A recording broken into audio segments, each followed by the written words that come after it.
أعوذ بالله من الشيطان الرجيم بسم الله الرحمن الرحيم إن الحمد لله الصلاة والسلام على رسول الله وعلى آله وصحبه أجمعين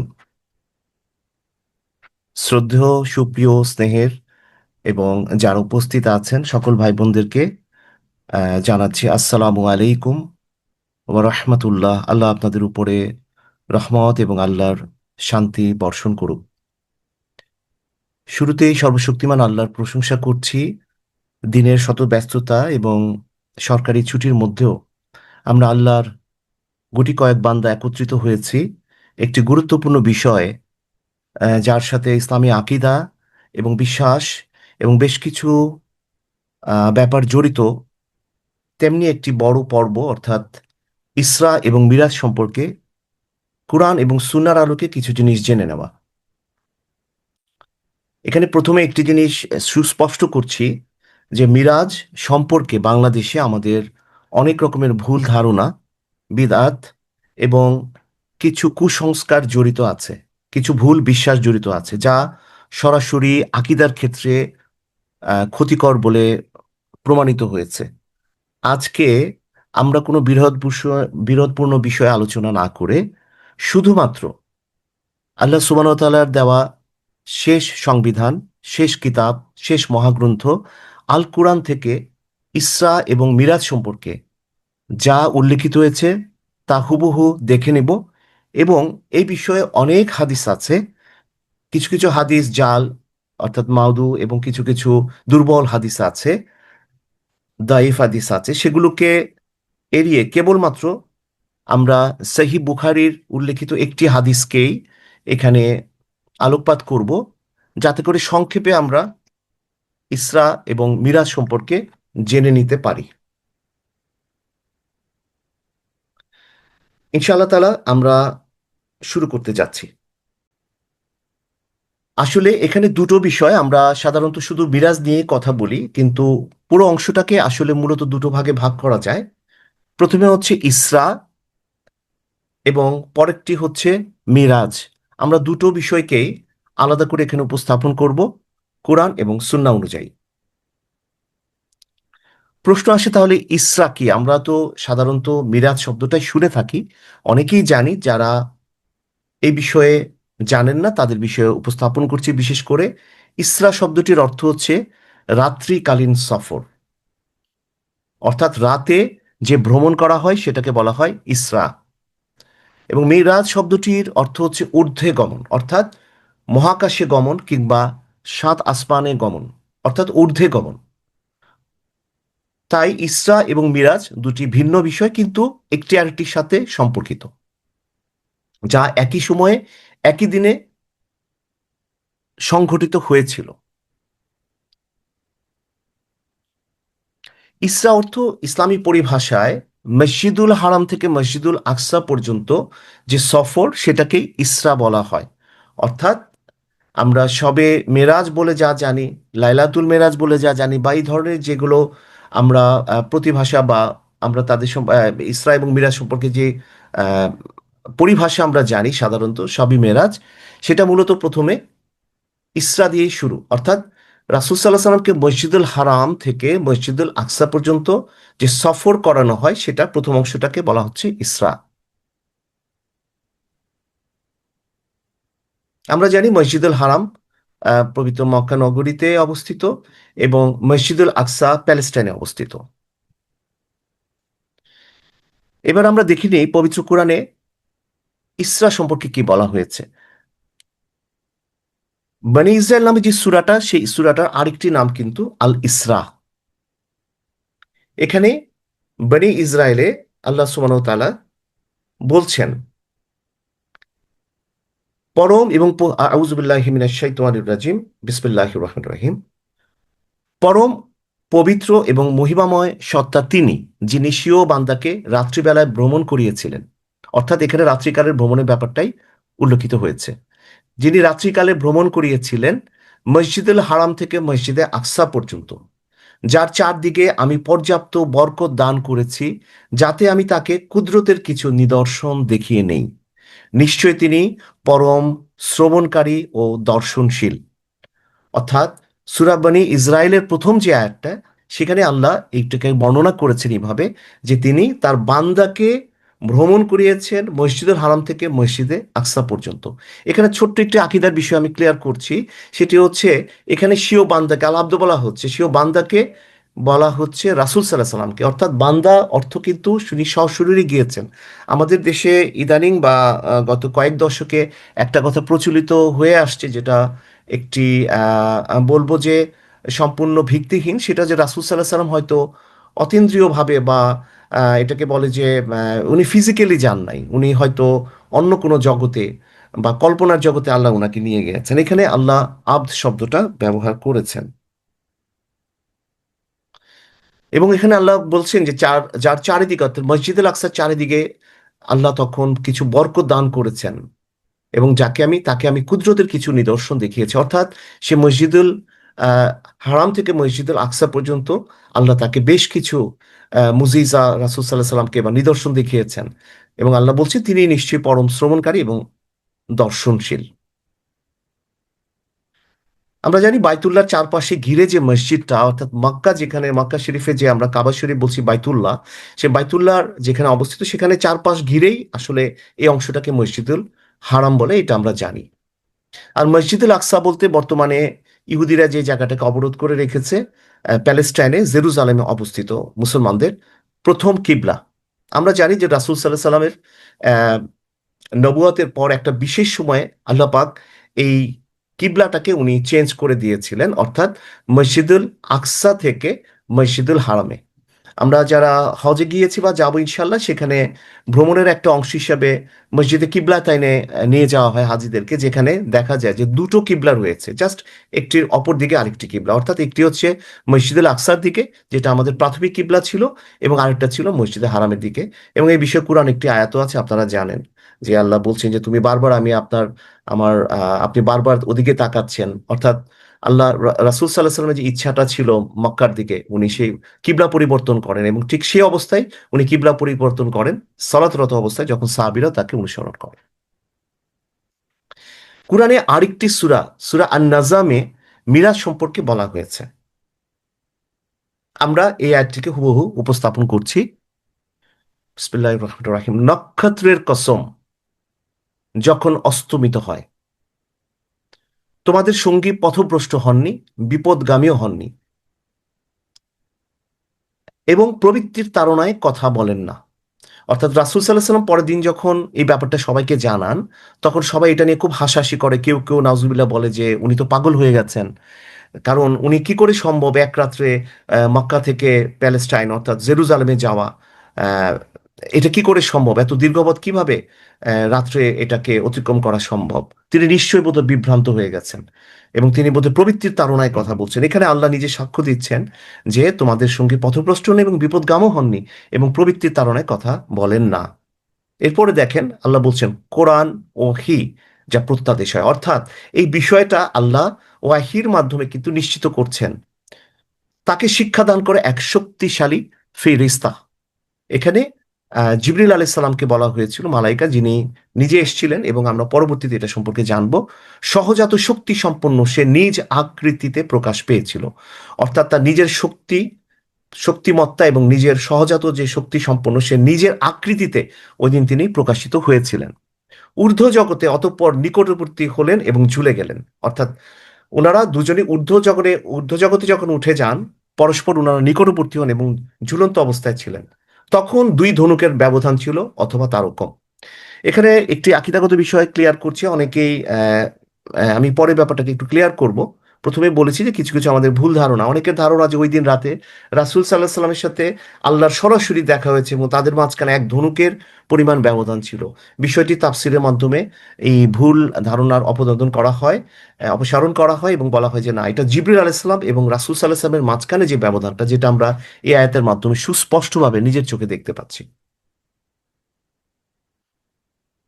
অর্থাৎ এটা ঊর্ধ্ব আকাশে গমনের ক্ষেত্রে এই আয়াতের এই এই এই এই সূরার এই আয়াতটি নাজিল হয়, যেটা সূরা নাজমের 1 থেকে 9 পর্যন্ত আছে।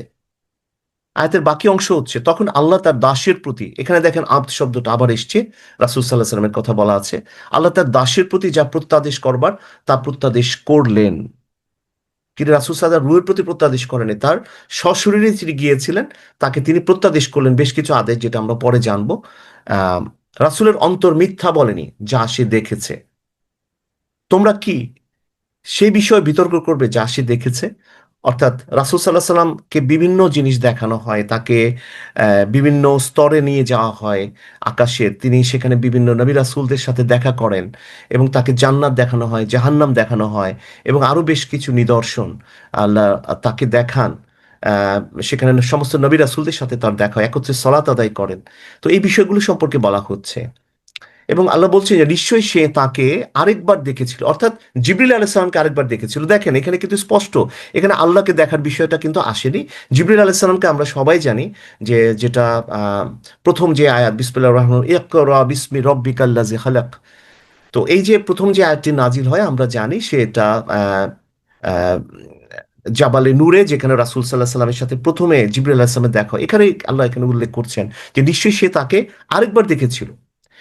তারপরে দেখেন সিদরাতুল মুনতাহার নিকট যার কাছে অবস্থিত বসবাসের জান্নাত, এখানে সিদরাতুল মুনতাহার নিকটের বলা হয়েছে যে সেখানে শেষ, সিদরাতুল মুনতাহা হচ্ছে যে আহ, মহাকাশের সর্বশেষ station, last station of the universe, সিদরা হাতুল মুনতাহা।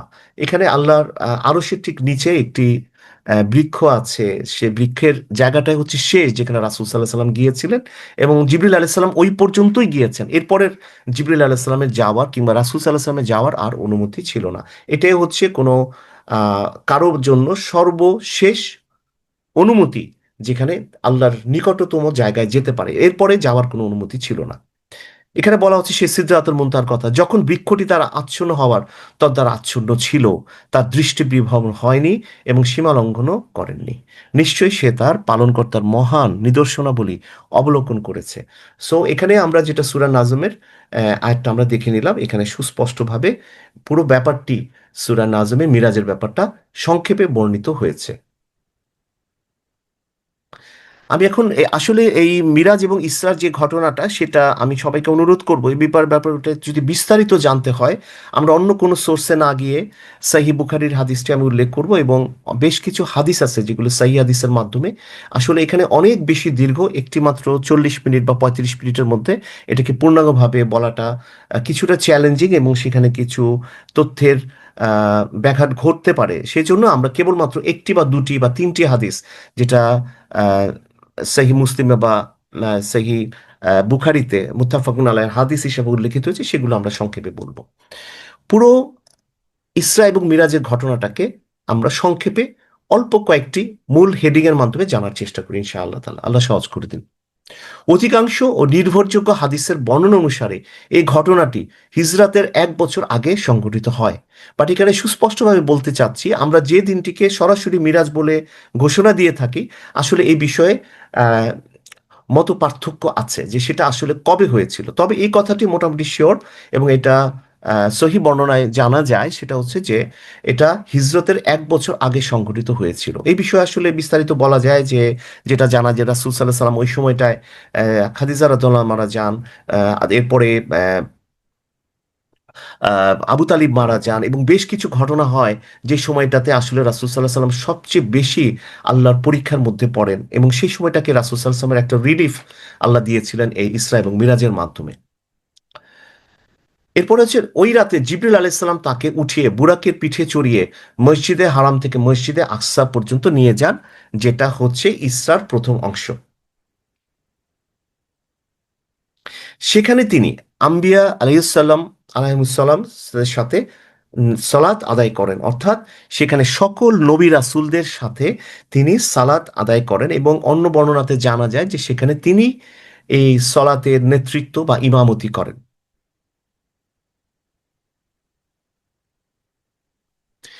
এরপরে জিবরিল আলাইহিস সালাম তাকে ঊর্ধ্ব জগতে নিয়ে যান, অর্থাৎ আহ, মসজিদুল হারাম থেকে মসজিদুল আকসা পর্যন্ত ঘটনাগুলোর পরে আমি পরে একটি হাদিসের মাধ্যমে বর্ণনা করব।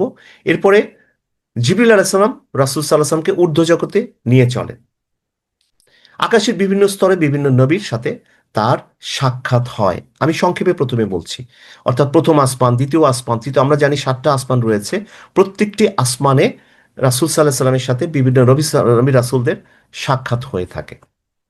অবশেষে সর্বশেষ পর্যায়ে পৌঁছে তিনি নিজের রবের সামনে হাজির হন, যেটা আগে বলেছি সিদরাতুল মুনতাহা পর্যন্ত রাসূল সাল্লাল্লাহু আলাইহি ওয়াসাল্লাম হাজির হন, এবং সেখানে তাকে কিছু প্রত্যাদেশ দেওয়া হয়, যেটা আমরা কিছুক্ষণ আগে সূরা নাজমে দেখেছি যে আল্লাহ বলছেন যে কিছু প্রত্যাদেশ। সেটা আমরা আমরা জানি ইতোমধ্যে যে সেখানে সূরা বাকারার শেষ দুটি আয়াত নাজিল করা হয়, আমাদের জন্য 5 ওয়াক্ত সালাত ফরজ করা হয়। এই বিষয়গুলো আল্লাহ তখন তাকে প্রত্যাদেশ করেন। এই উপস্থিতি সহ অন্যান্য বিভিন্ন গুরুত্বপূর্ণ নির্দেশ ছাড়াও তাকে 5 ওয়াক্ত সালাত ফরজ হওয়ার সংক্রান্ত আদেশ জানানো হয়। এরপর তিনি আবার বাইতুল মাকদিসে ফেরত আসেন, অর্থাৎ মক্কা থেকে জেরুজালেম, জেরুজালেম থেকে সপ্তাহাকাশ, এবং সপ্তাহাকাশ থেকে আবার তিনি কোথায় ফেরত আসেন? একইভাবে তিনি একই রুটে ফেরত আসেন, জেরুজালেম, এবং জেরুজালেম থেকে মসজিদুল হারামে উনি ফেরত আসেন। এই প্রসঙ্গে বর্ণিত বিপুল সংখ্যক হাদিস থেকে জানা যায় যে তাকে জান্নাত এবং জাহান্নাম দেখানো হয়।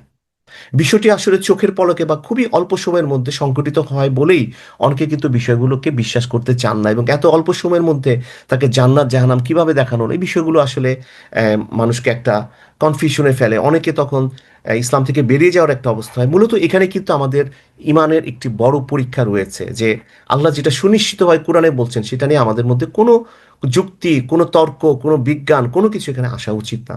এবং এখানে যে সময়ের যে ডাইমেনশনটা পার হয়ে গেছে সেটা নিয়েও আমাদের আসলে কোনো মানে সন্দেহ থাকাটা উচিত না।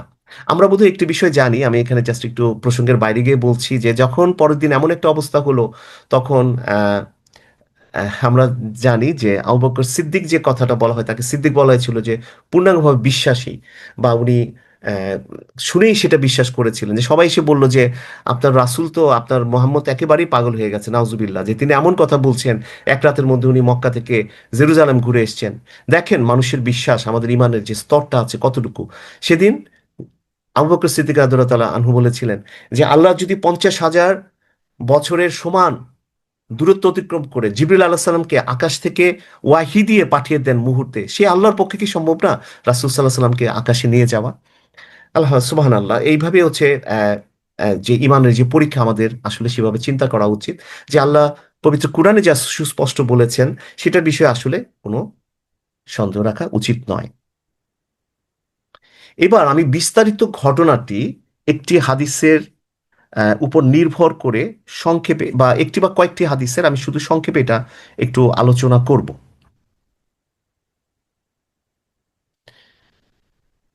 বিস্তারিত ঘটনাটি মূলত আহ, সহি বুখারীর 3200 নম্বর হাদিস, যেটা ইসলামিক ফাউন্ডেশনের যে আপনারা সহি বুখারি পাবেন, সেটা হাদিস নাম্বার হবে 3205। আর সহি বুখারীর যেটা ইন্টারন্যাশনাল যে নাম্বারিংটা, সেটাতে হচ্ছে 3200। এখানে একটি বিষয় একটু বলে রাখছি, অনেক সময় আমাদের হাদিস নাম্বার নিয়ে কিছু জটিলতা সৃষ্টি হয়। আসলে ব্যাপারটা তা নয়।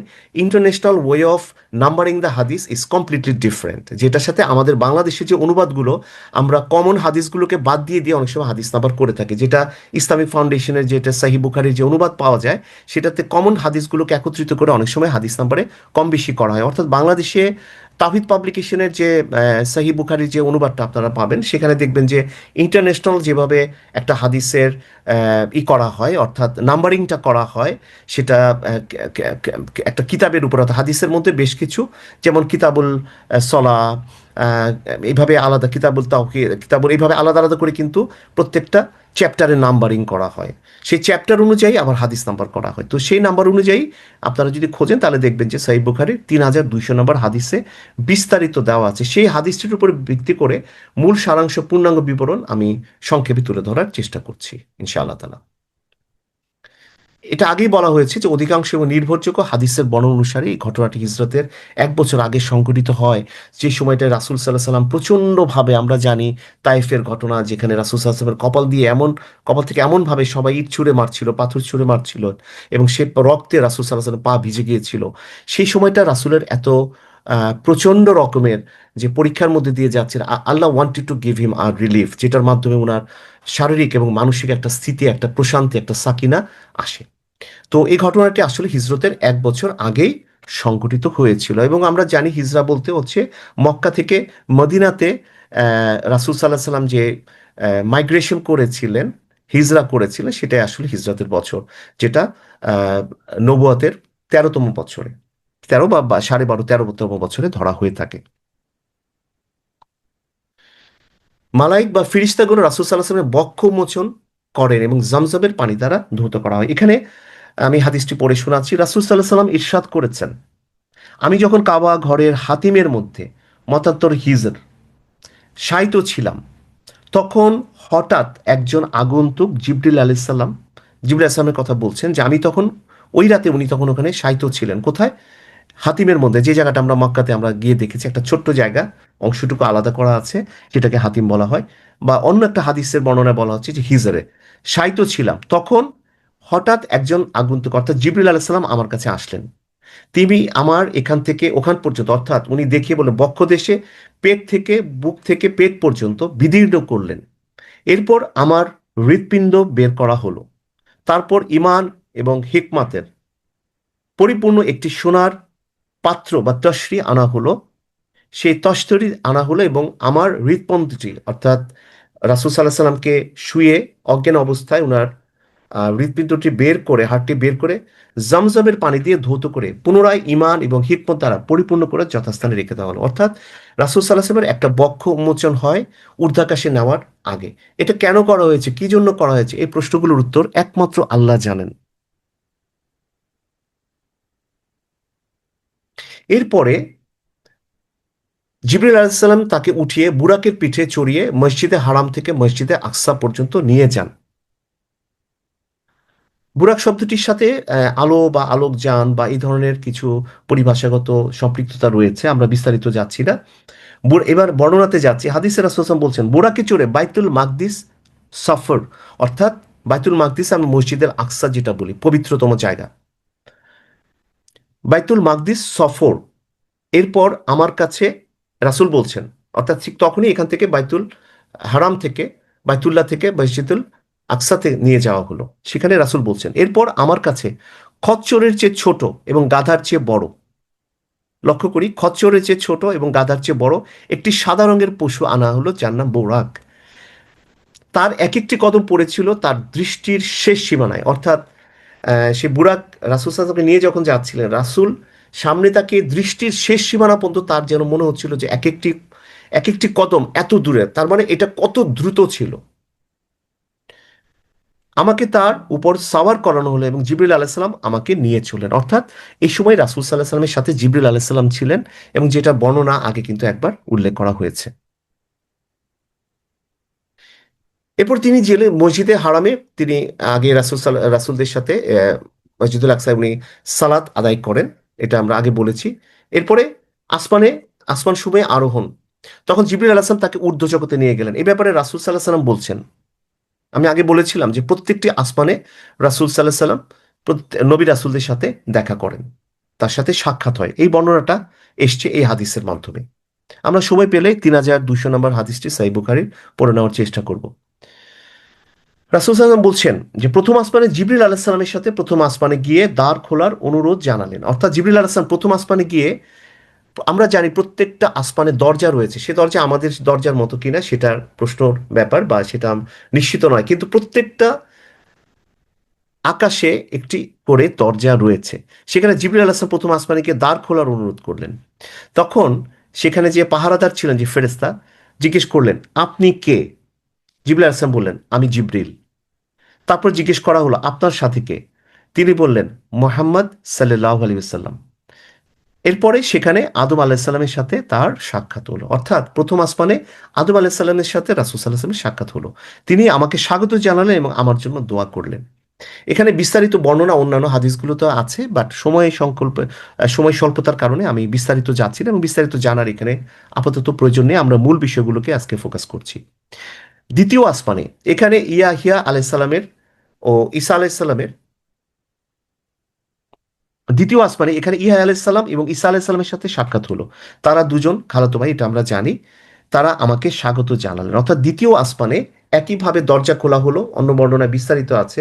দরজা খোলা হলো, দরজার আপনার সাথে কে আছে, এই যে যে একটা প্রসিডিউর, এটাকে ফলো করেই দ্বিতীয় আসমানে উনি রাসূল সাল্লাল্লাহু আলাইহি ওয়াসাল্লাম দেখা করলেন ইয়া আলাইহিস সালাম এবং ঈসা আলাইহিস সালামের সাথে।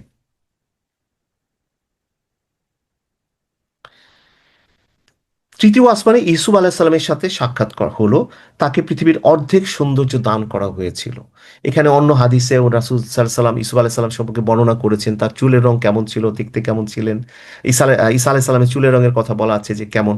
তো তার সাথে আমাদের বর্তমানে বিভিন্ন দেশের মানুষদের গায়ের রং এবং তাদের সাদৃশ্য লক্ষ্য করা যায়। এরপরে চতুর্থ আসমানে এখানে ইদ্রিস আলাইসাল্লামের সাথে সাক্ষাৎ হয়। পঞ্চম আসমানে হারুন আলাইসাল্লামের সাথে সাক্ষাৎ হলো।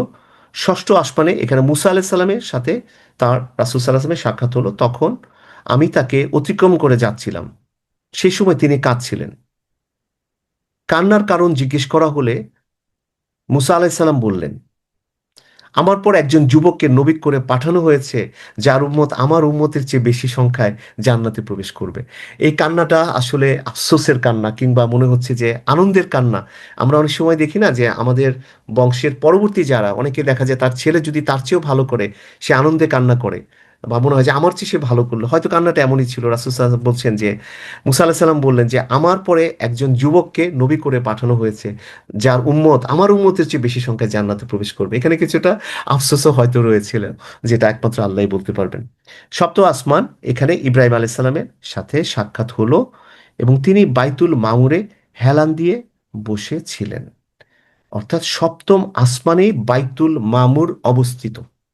বাইতুল মামুর হচ্ছে এমন একটি আহ, জায়গা, যেমন বাইতুল্লাহ যেখানে, এই বাইতুল মামুরে হচ্ছে এটা ফেরেশতারা এখান থেকে প্রতিদিন 70,000 ফেরেশতা সালাত আদায় করে। এবং রাসূল সাল্লাল্লাহু আলাইহি ওয়াসাল্লাম বলছেন যে তাকে জানানো হয় যে এখানে একবার সালাত আদায় করার পরে এই যে ফেরেশতারা 70,000 ফেরেশতা এখানে সালাত আদায় করে, দ্বিতীয়বার আর সালাত আদায় করা তাদের পক্ষে সম্ভব হয় না। অর্থাৎ সুবহানাল্লাহ, কত কত কত সংখ্যা আল্লাহর সেই ফেরেশতাদের। আল্লাহ কুরআন একটা জায়গায় বলছে যে আমার বাহিনী সম্পর্কে তোমাদের কোনো ধারণা নাই। তো সেখানে বাইতুল মামুরে, সেখানে ইব্রাহিম আলাইহিস সালাম হেলান দিয়ে বসেছিলেন। তো এইটুকুই আসলে এখানে বর্ণনা সপ্তম আসমান পর্যন্ত। এরপরে যে বর্ণনাটা এসছে যে অবশেষে তিনি শেষ পর্যায়ে আল্লাহর কাছে কিছু নির্দেশ গ্রহণ করেন। এখানে রাসূল সাল্লাল্লাহু আলাইহি সাল্লাম, একই হাদিসের অংশ কিন্তু আমি পড়ে শোনাচ্ছি। সিদরাতুল মুনতাহা এবং রাসূলকে যে উপহার দেওয়া, এই ব্যাপারে রাসূল বলছেন, এরপর আমাকে সিদরাতুল মুনতাহা, অর্থাৎ প্রান্তীয় কুল গাছ, ওখানে যে একটা কুল গাছ আছে সেটা হচ্ছে সেভেন স্কাইয়ের সপ্তম আসমানের শেষ একটা স্টেশন, সেই পর্যন্ত নিয়ে যাওয়া হয় কাকে? রাসূল সাল্লাল্লাহু আলাইহি সাল্লামকে। সেখানে তার ফলগুলো ছিল হাজার অঞ্চলের মটকার মতো বড়। অর্থাৎ জাজিরাতুল আরব, অর্থাৎ আরব আরব ভূখণ্ডে হাজার একটি জায়গা আছে, অঞ্চল, সেখানে মটকার মতো বড়, এবং তার পাতাগুলো ছিল হাতির কানের মতো। অর্থাৎ সেই গাছের বর্ণনা করতে গিয়ে রাসূল বলছেন যে তার ফলগুলো ছিল অনেক বড় বড় এবং পাতাগুলো ছিল হাতির কানের মতো। সেখানে চারটি নদী প্রবাহিত ছিল, দুটি দৃশ্যমান ছিল, অর্থাৎ নীল নদ এবং ফোরাত নদী, এবং দুটি অদৃশ্য জান্নাতি নদী, সাইহান এবং জাইহান। এরপর আল্লাহ তাআলা আমার উম্মতের উপর প্রতিদিন 50 ওয়াক্ত সালাত ফরজ করে দিলেন। এগুলো আসলে ইন ডিটেলস বর্ণনা আছে, যে প্রথমে কত, তারপরে কত, আহ, এবং বারবার উনি ফেরত আসছিলেন এবং বারবার উনি কথা বলে আবার ফেরত যাচ্ছিলেন। তো এখানে রাসূল বলছেন, এরপর আল্লাহ তাআলা আমার উম্মতের উপর প্রতিদিন 50 ওয়াক্ত সালাত ফরজ করে দিলেন। আমি তা নিয়ে ফিরে আসার সময় মুসা আলাইহিস সালামের সাথে দেখা হলো। তিনি বললেন, আপনার উম্মত এত সালাত আদায় করতে পারবে না, আপনি ফিরে গিয়ে তা কমানোর আবেদন করুন। অর্থাৎ কমতে কমতে যখন 50-ই চলে আসলো, শেষ বর্ণনাটা এসছে এভাবে যে মুসা আলাহিসাল্লাম বললেন যে, উনি অবশ্য আগে আরেকটা বর্ণনা আছে যে উনি নিজের উম্মতদের কথা বলেছিলেন যে তারা আসলে তাদের প্রতি আহ, আদিষ্ট যে সলাত আদায়ের পদ্ধতি সেটা তারা ফলো করতো না। তো সেটার আহ, অভিজ্ঞতার উপর ভিত্তি করে উনি আবার যেন বললেন যে আপনি 50 ওয়াক্ত সালাত আপনার উম্মত আদায় করতে পারবে না, আপনি ফিরে গিয়ে তা কমানোর আবেদন করুন। এখানে লক্ষ্য করুন, আমি কয়েকবার আল্লাহর কাছে গেলাম ফিরে আসলাম, গেলাম ফিরে আসলাম, শেষ পর্যন্ত আল্লাহ তাআলা তা কমিয়ে 5 ওয়াক্ত করে দিলেন। তো এখানে আরেকটা জায়গায় বর্ণনা আছে যে রাসূলকে বলছে তাহলে আপনি আরো কমিয়ে আনুন। উনি বলে যে না, আমি আর, মানে আমার লজ্জা লাগছে, আমার এরপরে আমার পক্ষে আর কম, মানে আমি কমাতে চাচ্ছি না। এখানে দেখেন উল্লেখ করা হচ্ছে, রাসূল বলছেন, আল্লাহ তাআলা ঘোষণা করলেন, আমার কাছে কথার কোনো রদ বদল হয় না, এই 5 ওয়াক্ত নামাজ সালাত আদায় করলে 50 ওয়াক্তেরই সওয়াব পাওয়া যাবে। আলহামদুলিল্লাহ, সুবহানাল্লাহ, সুবহানাল্লাহ বিহামদিহি। আমরা যে 5 ওয়াক্ত সালাত পড়ি এর বিনিময়ে আল্লাহ 50 ওয়াক্ত সালাতের আহ সওয়াব আমাদেরকে দিয়ে থাকেন। এই উপস্থিতির সময় অর্থাৎ রাসূল সাল্লাল্লাহু আলাইহি ওয়াসাল্লাম যখন পর্দার আড়ালে আল্লাহর সাথে কথা বলেন, এই উপস্থিতির সময় অন্যান্য বিভিন্ন গুরুত্বপূর্ণ নির্দেশ ছাড়াও তাকে 5 ওয়াক্ত সালাত, যেটা বলা হলো যে ফরজ হওয়ার সংক্রান্ত আদেশ জারি করা হলো, এবং সূরা বাকারার যে আয়াত, শেষ দুটি আয়াত, সেটিও কিন্তু ওই সময় নাজিল করা হয় সরাসরি। অর্থাৎ এই দুটি আয়াতই জিবরিল আলাইহিসসালাম ব্যতীত আল্লাহ সরাসরি নাজিল করেন রাসূল সাল্লাল্লাহু আলাইহি ওয়াসাল্লামের অন্তরে। এরপর তিনি আবার বাইতুল মাকদিসে ফিরে আসেন, সেখান থেকে মসজিদে হারামে আবার ফিরে যান। তো আহ ইসরা এবং মিরাজের যে বর্ণনা আমরা এতক্ষণ শুনলাম, মূলত এই কটি জিনিসই খুব সংক্ষেপে হয়েছিল, আহ, যেটা আমরা খুব সংক্ষেপে মাত্র 30 মিনিটের মধ্যে খুব দ্রুততম সময়ে উল্লেখ করার চেষ্টা করলাম। এই বিষয়গুলো বিস্তারিত জানার যদি আরো কোনো কারো ইচ্ছা থাকে, এটা আজকে এই ফোরামে নয়, আপনারা ব্যক্তিগতভাবে এটা জেনে নেবেন। এবং হাদিসটি আমি আবার উল্লেখ করছি, সহিহ বুখারীর 3200, 3200 নাম্বার হাদিসে আপনারা এটা পাবেন। এবং এই বিষয়ে হাদিস গ্রন্থের কিছু কিছু কিতাবে, অর্থাৎ অধ্যায়ে এটা বিস্তারিত আছে।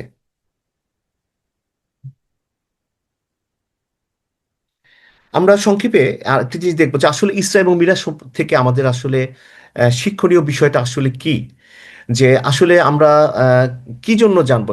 আমাদের দিনের কিন্তু এমন কোনো কিছু নাই যেটার সাথে আমাদের ইমান, আকিদা, আমাদের আমলের সম্পর্ক নাই। এমন কিছু কিছু আল্লাহ কোনো কিছু বেহুদা করেন না। আল্লাহ কুরআনও বলেছেন যে আমি কোনো কিছু কারণ ছাড়া সৃষ্টি করি নাই। তো আমরা সংক্ষেপে আহ, একটু জেনে নিব যে আসলে ইসরা এবং মিরাজ থেকে আমাদের আসলে শিক্ষণীয় বিষয়টা কি। মানে আমরা আসলে আহ, এখান থেকে আসলে আমরা কি নিব। তো আমরা একটু সংক্ষেপে, ইতোমধ্যে আমরা জেনেছি, তারপর আমরা একটু সংক্ষেপে জেনে নেওয়ার চেষ্টা করব। খুবই সংক্ষেপে, আমাদের আর ক্লাস আর 5 মিনিটের মতো আমরা শেষ করবো ইনশাআল্লাহ তাআলা।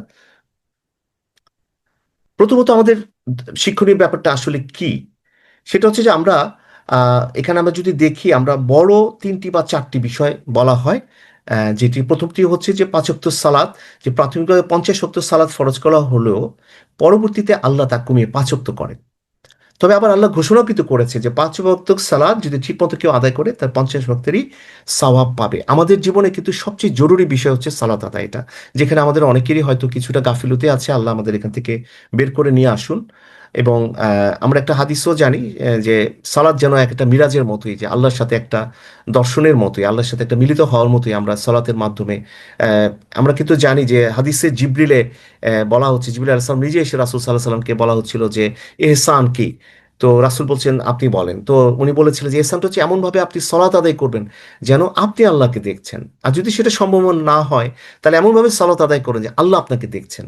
অর্থাৎ ব্যাপারটা যেন অনেকটা এরকমই, যে সালাতের মাধ্যমে আমরা আল্লাহর একটা প্রতিদিন আল্লাহর কাছে নিজেকে উপস্থাপন করি, এবং আল্লাহ আমাদের দেখছেন, আমরাও যেন হয়তো আল্লাহকে দেখার একটা চিন্তার মধ্যে যেন আসি, আমরা আল্লাহর সামনে উপস্থিত হয়েছি।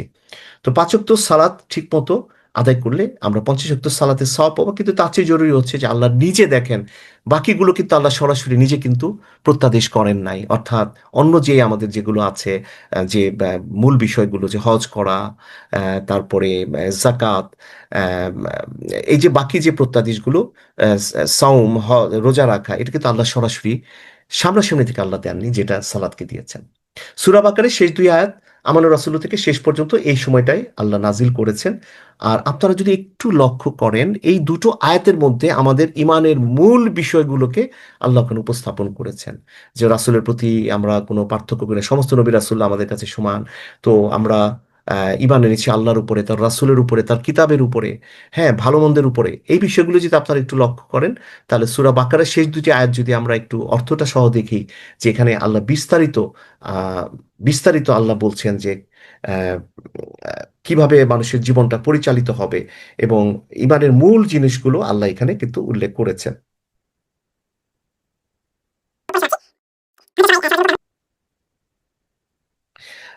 সবার সুবিধার্থে আমি শেষ দুটি আয়াতের অনুবাদ একটু পড়ে শোনাচ্ছি, হয়তো সবার জন্য উপকার হবে সেই অর্থেই। বিসমিল্লাহির রহমানির শেষ, আমাদের এটা সবারই মুখস্থ আছে, যে রাসূল তার নিকট তার রবের পক্ষ থেকে নাজিলকৃত বিষয়ের উপরে ঈমান এনেছেন। আর মুমিনগণও, দেখেন মুমিন ঈমানের মূল বিষয়টা এখানে এসেছে, প্রত্যেকে ঈমান এনেছে আল্লাহর উপরে, তার মালাইকাদের উপর অর্থাৎ ফেরেশতাদের উপরে, তার কিতাব সমূহের উপরে, তার রাসূলগণের উপরে। আমরা তার রাসূলগণের কারো মধ্যে তারতম্য করি না, যেটা অন্য সকল ধর্মে তারতম্য করে। আপনি যদি ইহুদিদের দিকে দেখেন, তারা রাসূল সাল্লাল্লাহু আলাইহি ওয়াসাল্লামকে মানে না, তারা ঈসা আলাইহিস সালামকে মানে না। আবার খ্রিস্টানদের দিকে তাকালে তারা রাসূল সাল্লাল্লাহু আলাইহি সাল্লামকে মানে না। কিন্তু আমরা কিন্তু সকল নবী রাসূলকে অথেন্টিকেট করি, তারা আমাদেরই অংশ। এবং রাসূল সাল্লাল্লাহু আলাইহি ওয়াসাল্লাম বলেছিলেন যে ইহুদিরা মুসা আলাইহিস সালামকে যেমন ভালোবাসে, তার চেয়ে আমরা তার জন্য বেশি আমাদের ভালোবাসা। এবং খ্রিস্টানরা রাসূল সাল্লাল্লাহু আলাইহি ওয়াসাল্লাম বলেছিলেন যে ঈসা আলাইহিস সালামকে যা ভালোবাসে, তার চেয়ে আমরা বেশি ভালোবাসি, কারণ তারা ঈসা আলাইহিস সালামকে তারা মর্যাদাহীন ভাবে উপস্থাপন করে। নাউজুবিল্লাহ, তারা বলে যে উনি আল্লাহর সন্তান ছিলেন। হ্যাঁ, ভয়ানক একটা অপবাদ। তো এখানে এখানে উল্লেখ করা আছে যে আমরা রাসূলগণের কারোর মধ্যে কারো কোনো তারতম্য করি না। এবং তারা বলে যে আমরা শুনলাম, সামিয়ানা ওয়া আতানা, আমরা শুনলাম এবং মান্য করলাম। আমাদের দিনের মূল ব্যাপারটা কিন্তু আমরা শুনবো এবং মান্য করব। অনেকে এটাকে অন্ধবিশ্বাস বলতে পারে, এটা কিন্তু অন্ধবিশ্বাস নয়। যেটা আল্লাহ সরাসরি ওয়াহি মারফত আমাদেরকে জানাচ্ছেন, এখানে অন্ধবিশ্বাসের কিছু না। আর ইমানের বিষয়টাই হচ্ছে আপনি একদিকে অন্ধ হতে হবে। আমার চোখের সামনে একটা গ্লাসে পানি আছে, আমাকে যদি কেউ বলে এটার উপর ইমান আনো মানে বিশ্বাস করো, এখানে বিশ্বাস করার কিছু না, আমি দৃশ্যমান দেখতে পাচ্ছি। ইমানটা এরকম, যেটা গায়েবের বিষয়ের উপরে, যেটা সূরা বাকারার প্রথম সেকেন্ড আয়াতে কিন্তু বলা আছে যে মুমিন তারা যারা গায়েবের উপরে বিশ্বাস করে। আল্লাহ জিনা ইউমিনুনা বিল গায়ব, গায়বের উপরে বিশ্বাস, অদৃশ্যের উপরে বিশ্বাস, যেটা আল্লাহ বলছেন এটার উপরে বিশ্বাস করা। অর্থাৎ তারা বলে ক্বালু সামিআনা ওয়া আতানা, তারা বলে আমরা শুনলাম মান্য করলাম। অর্থাৎ আমাদের জীবনটা এমন হওয়া উচিত, যদি আমরা জানি যে আল্লাহর কাছ থেকে এটা এসছে, আমরা মান্য করলাম। যেটা ইহুদিরা কিন্তু বলতো যে আমরা শুনলাম কিন্তু মান্য করলাম না, তারা বলতো।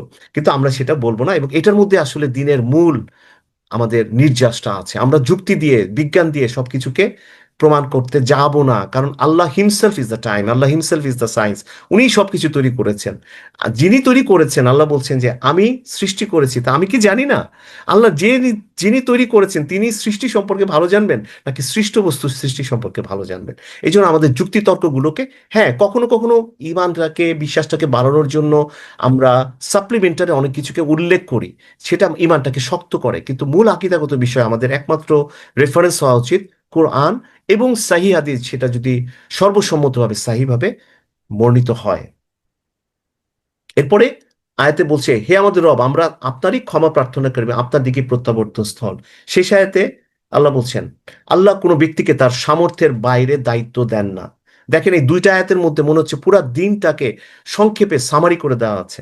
আল্লাহ বলছেন, যেটা আমরা জানি যে আহ, আল্লাহ বলছেন যে আমরা কোনো ব্যক্তিকে আল্লাহ কোনো ব্যক্তিকে তার সামর্থ্যের বাইরে দায়িত্ব দেন না।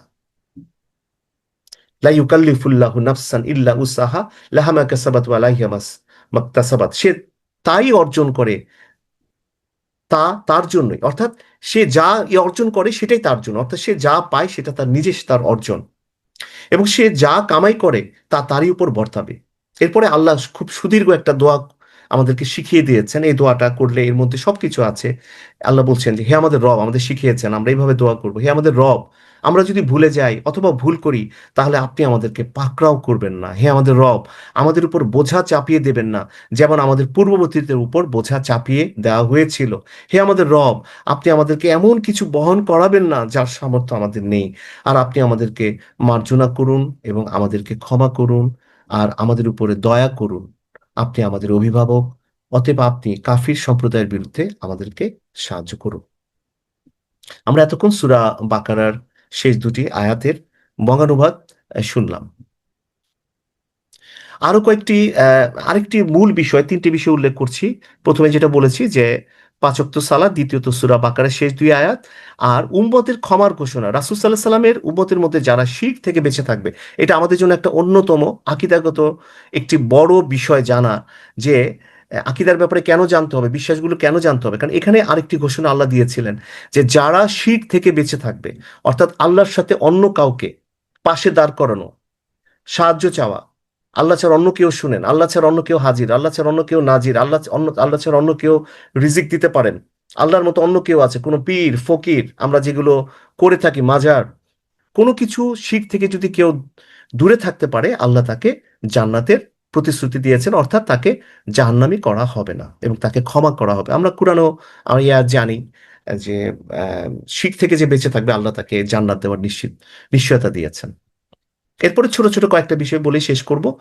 এছাড়া তিনি স্বচক্ষে জান্নাত এবং জাহান্নাম দেখেছিলেন। এখানে সুদীর্ঘ বর্ণনা আছে যে কবিরা গুনাহগুলো কি, কোন কোন গুনার ক্ষেত্রে, যেমন আমরা সুদ নিয়ে থাকি, সুদ একটা ভয়ানক অপরাধ এবং একটা গুনাহ, কবিরা গুনাহ, যেটার বলা হচ্ছিল যে কিভাবে তাদেরকে শাস্তি দেওয়া হবে। এরপরে বলা হচ্ছিল যে যেটা আমরা, বিশেষ করে আমরা বাঙালি জাতি সারাক্ষণ যেটাকে নিয়ে আমরা ব্যস্ত, সেটা হচ্ছে আরেকজন সম্পর্কে কথা বলা, যা আমার বিষয় নয়, যেটা একটা পর্যায়ে বুহতানে চলে যায়। অর্থাৎ আমরা যেটা গীবত বলি, গীবতটা কিন্তু কারো কোনো একটা দোষ আছে আমি উল্লেখ করছি, সেটা গীবত। আর কারো কোনো দোষ নাই আমি তাকে ওইভাবে অপবাদ দিচ্ছি, এটাকে বলে বুহতান।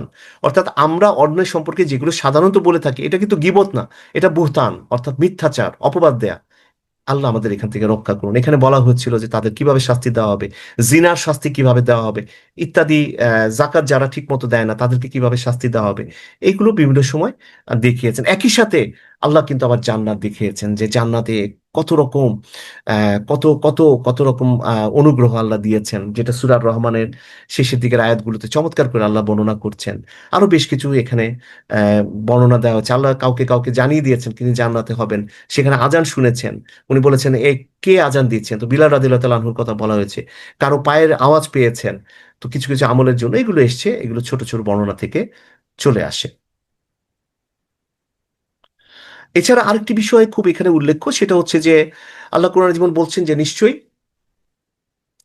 কষ্টের সাথে স্বস্তি রয়েছে। আল্লাহ রাসূল সাল্লাল্লাহু আলাইহি ওয়াসাল্লামকে যে প্রচন্ড একটা পরীক্ষার মধ্যে ফেলেছিলেন, একটি হাদিসে সহিহ বুখারীতে উল্লেখিত হয়েছে যে রাসূল সাল্লাল্লাহু আলাইহি ওয়াসাল্লাম বলেছেন যে সমস্ত নবী রাসূলের মধ্যে আল্লাহ আমাকে সবচেয়ে বেশি পরীক্ষার মধ্যে ফেলেছিলেন।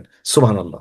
দেখেন, আল্লাহ প্রিয় বান্দাদেরকে আল্লাহ কিন্তু পরীক্ষার মধ্যে ফেলেন। আমরা অনেক সময় বিভিন্ন পরীক্ষার সময় আশাহত হয়ে যায়, মনে করি আল্লাহ আমাকে ভালোবাসেন না, আল্লাহ হয়তো আমাকে বঞ্চিত করছেন, আমাকে কষ্ট দিচ্ছেন। না, আল্লাহ রাসূল সাল্লাল্লাহু আলাইহি ওয়াসাল্লাম বলছেন যে আমার যার হাতে আমার প্রাণ, তার কসম করে বলছি সবচেয়ে বেশি নবী রাসূলদের মধ্যে পরীক্ষার সম্মুখীন হয়েছে আমি। এবং ওই পরীক্ষাটা কিন্তু ওই সময়টাই বেশি, যখন খাদিজা রাদিয়াল্লাহু আনহা আল্লাহর কাছে চলে যান, আহ, আবু তালিব চলে যান এবং রাসূল সাল্লাল্লাহু আলাইহি ওয়াসাল্লামকে ওই সময় হত্যা করার জন্য পুরা মক্কাবাসী একত্রিত হয়ে যায় এবং উনি তায়েফে যান, তায়েফ থেকে ওনাকে বিতাড়িত করা হয়, মারা হয়, তাকে নিগৃহীত করা হয়। ঠিক ওই সময়টার মধ্যে আল্লাহ সুবহানাহু ওয়া তাআলা তাকে নিয়ে একটা প্রচন্ড রকমের মানে অ্যাসিউরেন্স দেন যে তুমি আমার কত প্রিয়। তাই এখান থেকে আরেকটি শিক্ষণীয় বিষয় হচ্ছে যে কষ্টের পরে নিশ্চয়ই আমাদের স্বস্তি আসবে। ফাইন্নামাল উসরি ইউসরা, আল্লাহ কোরআনে কিন্তু বলছেন ইন্নামাল উসরি ইউসরা, নিশ্চয়ই কষ্টের সাথে স্বস্তি রয়েছে। এরপরে আরেকটি বিষয় আমাদের জানা দরকার, সেটা হচ্ছে যে অদৃশ্য বিষয়ের উপরে বিশ্বাস। যেমন এই মিরাজের ক্ষেত্রে, মিরাজের কারণে, ইসরা মিরাজের কারণে কিন্তু অনেকে ইসলাম থেকে খারিজ হয়ে যায়, চলে যায়। তাদের মধ্যে মুনাফিকি ছিল, অর্থাৎ তাদের বিশ্বাসটা ছিল দোদুল্যমান। আল্লাহ কিন্তু কোরআনে তাদের কথা উল্লেখ করেছে যে তাদের মধ্যে এমনও আছে যারা অর্ধেক অর্ধেক সন্দেহনীয় বিশ্বাস করে, ঈমান আনে। যখন ভালো কিছু পায় তারা আরো আল্লাহর প্রতি আকৃষ্ট হয়, আরো অনুগত হয়। আর যখন তাদেরকে দেখা হয় বিভিন্ন পরীক্ষার মধ্যে ফেলা হয়, তারা ওখান থেকে চলে আসে। এখান থেকে কিন্তু মুনাফিকের ব্যাপারটা, নিফাকটা, অর্থাৎ আমরা যা চিন্তা করি, যা বলি এবং যা অন্তরে আছে, তার মধ্যে একটা পার্থক্য রয়ে যায়। সো ঈমানের একটা বড় বিষয় কিন্তু মিরাজের সাথে রিলেটেড, যেটা আমরা আবু বকর সিদ্দিক রাদিয়াল্লাহু তাআলা আনহু থেকে জানি, যে বিশ্বাসটা এমন যে এটা আপনাকে পরিপূর্ণ, আমাকে পরিপূর্ণ, আমাদেরকে পরিপূর্ণভাবে নিতে হবে, এখানে কোনো ফাটল থাকা যাবে না। এরপর আরেকটি শিক্ষণীয় বিষয়, সেটা হচ্ছে যে সময়ের উপর আল্লাহর নিয়ন্ত্রণ। রাসূল সাল্লাল্লাহু আলাইহি ওয়াসাল্লাম মিরাজ থেকে ফিরে আসেন, বলা হচ্ছিল কিছু কিছু হাদিস উল্লেখিত আছে যে তখনও তার অজুর পানি তখনও গড়াচ্ছিল এবং দরজার শিকল নড়ছিল। সুবহানাল্লাহ। আমরা এখানে সময় স্বল্পতার কারণে হাদিসগুলো উল্লেখ করিনি, but all this are miracles. এবং আমরা মিরাকল বলি বা বুজিজা বলি, এগুলো আমাদের বিশ্বাস করতে কষ্ট হয়, অথচ আমাদের চারিদিকে কিন্তু মিরাকল, চারিদিকে কিন্তু মিরাকল। আমরা অনেক সময় কিন্তু ফেসবুকে অন্যান্য জায়গায় দেখি যে মাংসের উপর আল্লাহ লিখা, কেউ হয়তো লিখে বলছেন যে সুবহানাল্লাহ বলেন। তো এটার চেয়ে কিন্তু একটা মায়ের পেটে একটা সন্তান যখন ভ্রূণ থেকে বড় হয়, এটা কি এর চেয়ে বড় মিরাকল না? সে কিভাবে ওখানে খাবার পাচ্ছে, কিভাবে বেরোচ্ছে, এবং বাচ্চা হওয়ার পরে মাশাল্লাহ কিভাবে আল্লাহ তাকে খাবার দিচ্ছেন মায়ের শরীর থেকে। সুবহানাল্লাহ। তো এই যে আল্লাহর যে বিষয়গুলো, এবং আরেকটি বিষয় যে টাইম, এত কম সময়, যেটা উল্লেখ করা হচ্ছিল যে তখনও অজুর পানি ছিল, তখনও দরজার কড়া নড়ছিল, যে কি সময়, এত এত কম সময় কিভাবে সম্ভব হলো? তো আল্লাহ কিন্তু একটি হাদিসে বলছে যে আই এম দ্য টাইম, আমি নিজেই সময়। মানে আল্লাহর কাছে সময় হচ্ছে, আল্লাহ নিজেই সময়কে নির্ধারণ করেন, সময়কে কন্ট্রোল করেন। এবং আমাদের মৃত্যুর পরে কিন্তু আর কোনো সময় থাকবে না, ওখানে কোনো টাইমের ডাইমেনশনই নাই। আমরা কোরআনে যেটা দেখেছি, হুম ফিহা খালিদুন, আল্লাহ বলছে যে তারা সেখানে চিরদিন থাকবে, অর্থাৎ টাইম শেষ হবে না। অর্থাৎ আল্লাহ কিন্তু সময়ের উপরে নিয়ন্ত্রণ, সবকিছুর উপর নিয়ন্ত্রণ। আম, এইটুকু ছিল আজকের আলোচ্য বিষয়। আমরা টাইমটা একটু ক্রস করে গিয়েছি, প্রায় 40 মিনিটের মতো হয়ে গেছে।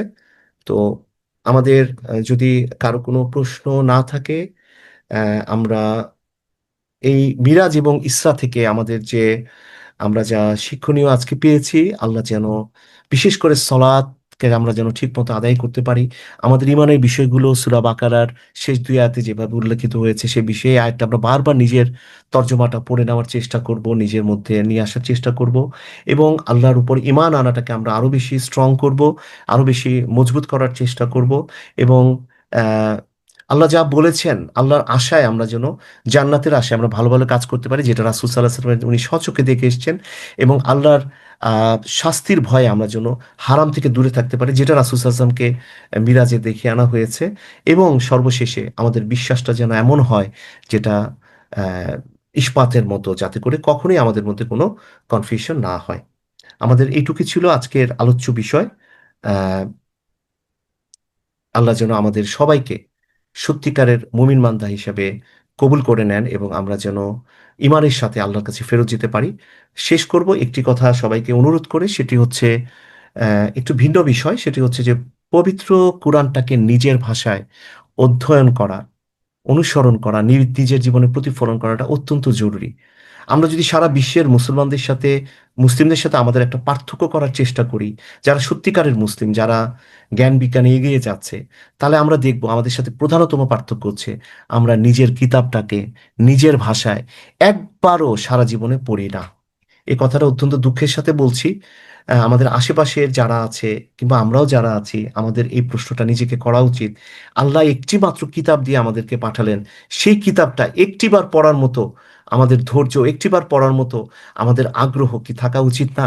আমরা অনেকেই পেশাগতভাবে আল্লাহ আমাদেরকে অনেক উপরে নিয়ে গেছেন। একবার যদি চিন্তা করা যায় যে একজন ডক্টর তার এই মেডিকেল সায়েন্স পড়ার জন্য কত বই শেষ করেছে, একজন ইঞ্জিনিয়ার কত শয়ে শয়ে বই শেষ করেছে, সে ডাক্তার, ইঞ্জিনিয়ার বা কোনো প্রফেশনাল কম্পিটেন্সি আসার আগ পর্যন্ত যদি আমরা বাদ দিই, কেবলমাত্র বাংলাদেশের অধিকাংশ মানুষ আমরা ম্যাট্রিক ইন্টারমিডিয়েট শেষ করতে গিয়ে কত কত বই শেষ করছি।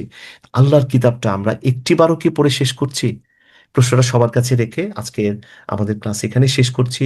আমাদের জীবদ্দশায় যেন আমরা পবিত্র কোরআনটি নিজের ভাষায় অন্তত একবার পড়ে শেষ করতে পারি, যাতে করে হাসরের ময়দানে আল্লাহ যদি আমাদেরকে জিজ্ঞেস করেন যে হে আমার বান্দা, তুমি কি আমার কিতাবটা পড়েছিলে? এবং আমরা কিন্তু জানি, এটা পবিত্র কোরআনে আয়াতটা এখানে উল্লেখ করছি না, আল্লাহর কাছে রাসূল সাল্লাল্লাহু আলাইহি সাল্লাম নিজে বিচার দেবেন যে হে আল্লাহ, আমার উম্মত আপনার কিতাবকে পরিত্যাগ করেছিল, পরিত্যাজ্য হিসাবে রেখে দিয়েছিল, কোথায়? আমরা কি করে আলমারির উপরে রেখে দিই। তো রাসূল নিজে কিন্তু আল্লাহর কাছে অভিযোগ করবেন। আল্লাহ যেন আমাদের সেই অভিযোগ থেকে রক্ষা করেন। আল্লাহ আমাদের সবাইকে আল্লাহর পথে চলার তৌফিক দান করুন। আমার তৌফিক ইল্লা বিল্লাহ। আসসালামু আলাইকুম। সুবহানাকা আল্লাহুম্মা বিহামদিকা আশহাদু আল্লা ইলাহা ইল্লা আনতা ওয়াস্তাগফিরুকা ওয়া আতুবু ইলাইক। তারিফুল, আমরা কি শেষ করতে পারি? জি স্যার, ইনশাল্লাহ। আচ্ছা, জি। আল্লাহ সবাইকে ভালো রাখুন। জাযাকাল্লাহ খাইরান কাসিরা। আসসালামু আলাইকুম ওয়া রাহমাতুল্লাহি ওয়া বারাকাতুহু।